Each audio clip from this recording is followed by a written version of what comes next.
Today we're comparing the colors and material of Slate titanium, jet black aluminum, and space black stainless steel from the past. First, let's unbox it.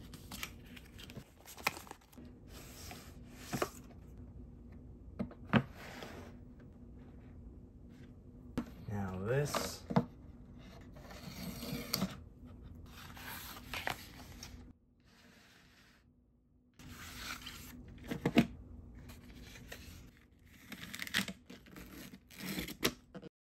Starting with Slate to the left and jet black to the right.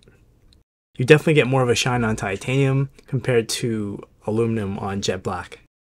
So get jet black for that deep black, unless you want more of a luxurious shine. And you get the slightest warm hue on Slate, which I personally prefer. It blends in with the bezels a little less. There it is all together. Jet black, Slate, and space black. Here it is next to space black, which was a fingerprint magnet. It's definitely shinier than space black. You no longer have that red. In case you don't know, the space black I have was from the series 4 and 5, then became exclusive to Hermes until now that series 10 came out. There's that unibody design. I love how the material wraps around the watch instead of being two pieces. And you can tell it's definitely gone wider since the series 5 I've got here.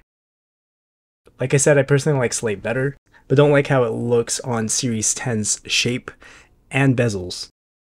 The wideness adds more negative space to some of the older watch faces I like, so it doesn't look intentional.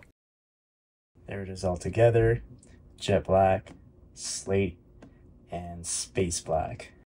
I don't have graphite, but that one's a lot shinier anyway. We do have these three to compare. I hope this helped. If so, give it a like and subscribe for more.